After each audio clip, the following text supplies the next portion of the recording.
Dos seguros passamos para um negócio que está na berra, não é? Ou seja, a energia. Vamos falar-nos da EDP Global Solutions. A EDP Global Solutions criou uma equipa de sistemas de informação geográfica que está focada no fornecimento de soluções geoespaciais a todo o grupo, a todas as empresas do grupo EDP. E, portanto, isto inclui a integração do SIG com inteligência artificial e com processos de automação. E, portanto, vou pedir aqui ao engenheiro David Fernandes, que é o responsável pela Geospatial Unit na EDP Global Solutions, para nos falar sobre a estratégia e a relevância da informação geográfica neste contexto. Obrigado. Bom dia a todos, meu nome é David Fernandes e primeiro agradecer, claro, à ESRI o convite para podermos estar aqui a falar um pouco com vocês sobre esta nossa atuação e a nossa estratégia. E apesar do nome da apresentação falar de Notebooks Python, por favor, um bocadinho de crédito. Isto é uma história que eu vos venho contar, não é uma sessão técnica. E, acima de tudo, quero-vos motivar também para olharem para isto como forma de vocês ajudarem a vossa organização e o vosso SIG. Pode parecer um bocado desnecessário este slide falar-vos sobre o que é a EDP, mas a verdade é que nos últimos anos a mudança tem sido extraordinária. Hoje, em outubro de 2022, nós estamos em 30 países, somos mais de 12 mil pessoas. Estes últimos 10 países entraram só em 2022. Temos uma distribuição muito grande. Em todos os mercados temos renováveis, em poucos temos convencional, geração convencional. Temos comercial em alguns, transmissão em muito poucos e algumas redes. E o nosso compromisso, temos 3 compromissos muito claros que nos dizem muito. Crescimento acelerado e sustentável, uma organização à prova do futuro e preparada para o futuro e, mais que tudo, uma excelência em temas de environmental, social e governance, com um retorno atrativo. Isso traduz-se em ações muito concretas e marcadores muito concretos, como, por exemplo, 50 gigawatts de adição de renováveis até 2030. Em setembro de 22, para vos dar o contexto, nós temos potência instalada 28 gigawatts. Significa que nos próximos 7 anos e uns meses, nós temos aqui, vamos mais que 2 vezes mais o que já temos instalado. Isso vai nos trazer geração renovável 100% até 2030. Hoje, com os condicionantes deste nosso ano, temos 75% de geração renovável. E vamos nos livrar do carvão. Mais do que livrar do carvão, vamos ser neutros em termos de carbono. Por outro lado, queremos que a nossa companhia seja um exemplo da sociedade e inclua a sociedade nela, com mais de 35% de sexo feminino, mas também devolver à sociedade com um investimento social muito forte. E por isso é que nós acreditamos todos os dias que our energy and our heart drive a better tomorrow. E é por isso que aqui estamos. Dentro da EDP, no grupo EDP, na Global Solutions, nós somos a unidade global de serviços de suporte ao negócio. Ou seja, nós potenciamos que o negócio aconteça onde quer que ele seja. Por isso é que estamos em 20 geografias ou 21 geografias, vamos muito acompanhando o que a Renováveis vai fazendo. Somos cerca de 400, temos um grande centro de automação, de robotização de processos, com mais de 400 processos implementados e temos resultados do inquérito de satisfação do nosso cliente interno muito interessantes e muito bons. Nós fazemos muitas coisas, desde a gestão de instalações, a parte de acompanhar a jornada do colaborador desde que ele é contratado até à sua reforma. Fazemos unidade de compras global para todo o mundo, riscos, por exemplo. Mas, sem dúvida, que a melhor direção é a direção de património. Nós fazemos a gestão do parque imobiliário do grupo. E dentro dessa direção de património, nós estamos na área de conhecimento geoespacial, em português, não é verdade? E, como vocês podem imaginar, tudo que uma área destas fará, o que eu vos queria focar neste aqui é o último ponto. A nossa visão para esta área é conferir, acima de tudo, inovação, visão, foco e inteligência dos dados na componente geo, de forma transversal a toda a organização. Então, mas porquê é que eu vos venho falar dos notebooks? Primeiro, o que é que são os notebooks? Nós temos uma parte que podemos considerar os notebooks Jupyter, que são ambientes multilinguagem, que aos dias de hoje comportam cerca de 40 linguagens, e por isso quando eu vos digo notebooks Python, estamos especificamente a utilizar a linguagem Python, e são interativos e conseguem abarcar tudo o que são bibliotecas públicas de conhecimento público.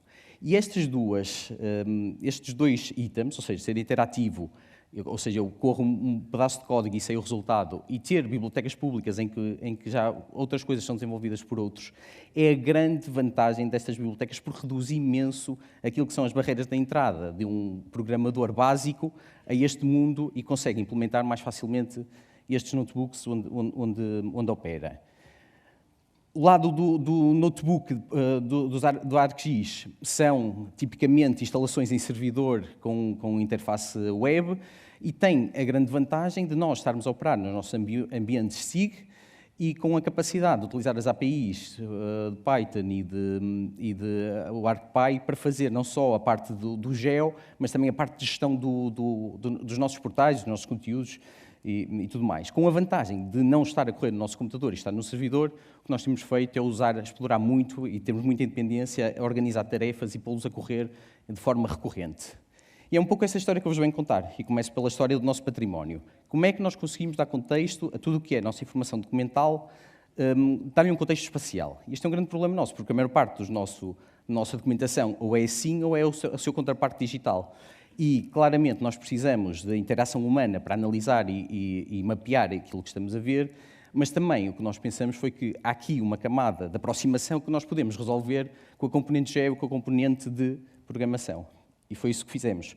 Pegamos nas notebooks, que importavam os fecheiros como eles estavam, fossem imagem, fossem texto, percebíamos o que era o padrão de informação e como é que podíamos tabular, mas mais importante do que isso, para a organização, é nós conseguirmos agregar a um marcador geográfico, uma morada, um de cofre, coordenadas de cadernetas e poder publicar para a organização, para que a organização e as áreas específicas que tratam estes temas pudessem interagir com a informação.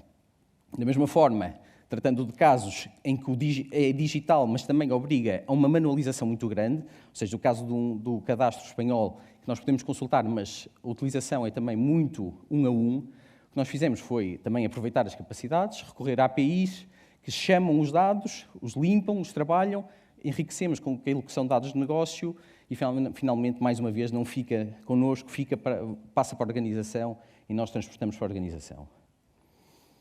O segundo caso que vos quero falar tem muito a ver com o que é a automatização de processos.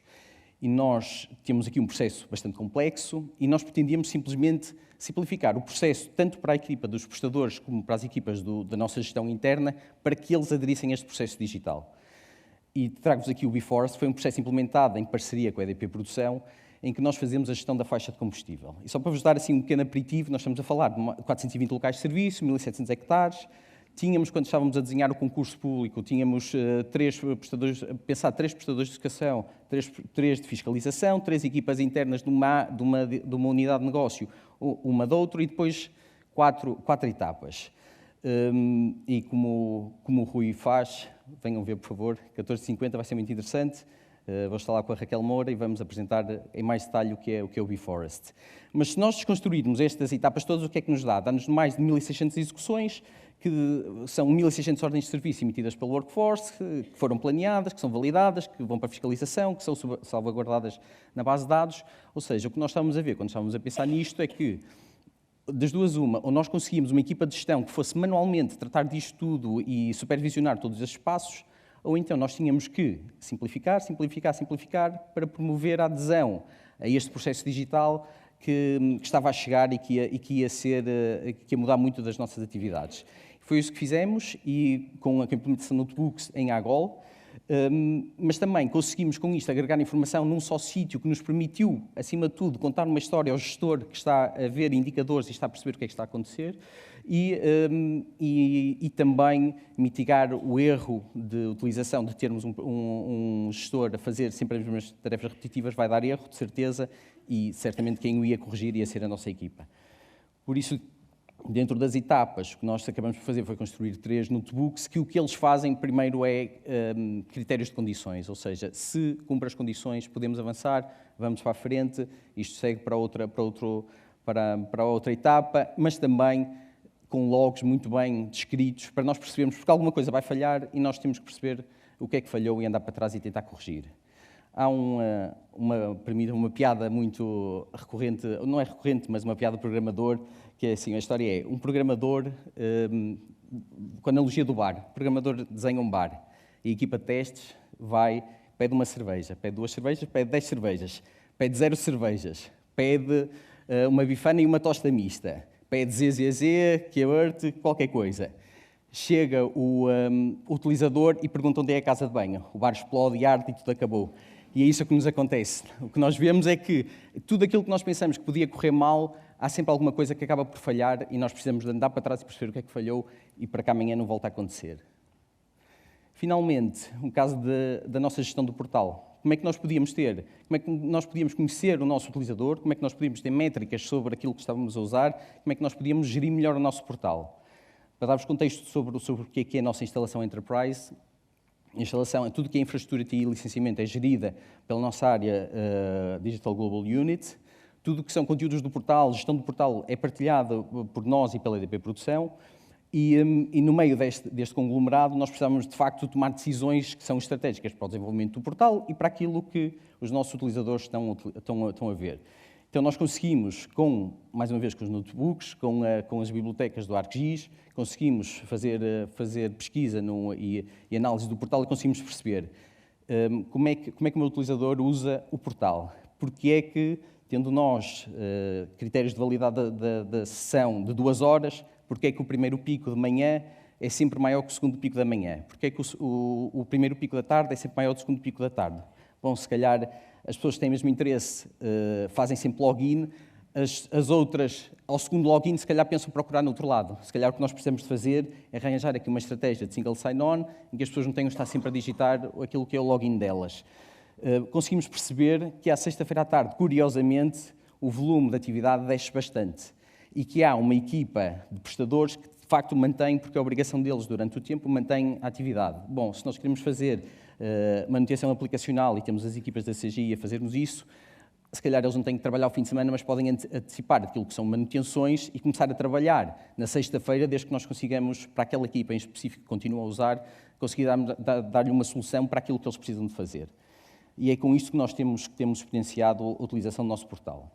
Em termos de considerações finais, uma ideia que nos fica muito presente é que nós, com a entrada nos notebooks, nós entramos num mundo em que não olhamos só para um processo, uma aplicação de fora, ou seja, não é um panorama read.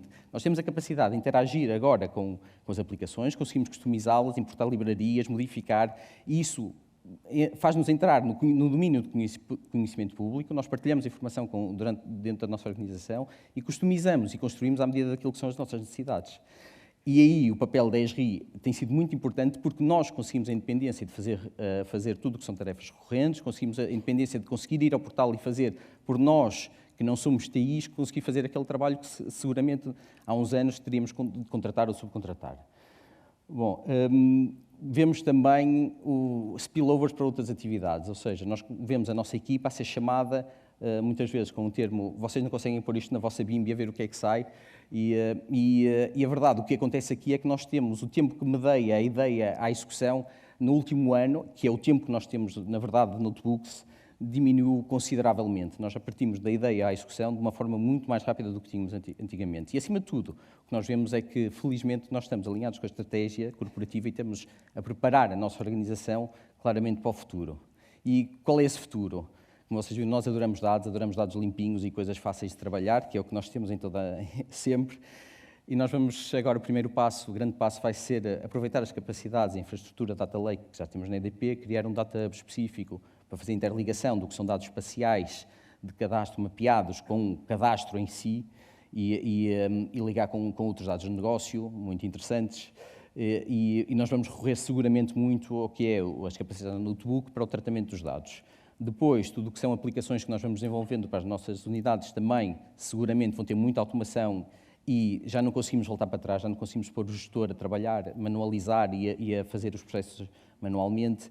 E, finalmente, o último ponto é, para nós, claramente, é a componente do Earth Observation, poder monitorizar aquilo que são os nossos ativos, as nossas atividades, poder criar índices de vegetação, já vimos que o Living Atlas também o faz, mas também, muito importante, captura de carbono, seguir as rotas do procurement, dos fornecimentos, monitorizar fogos e também implementação solar ou de outros negócios das renováveis.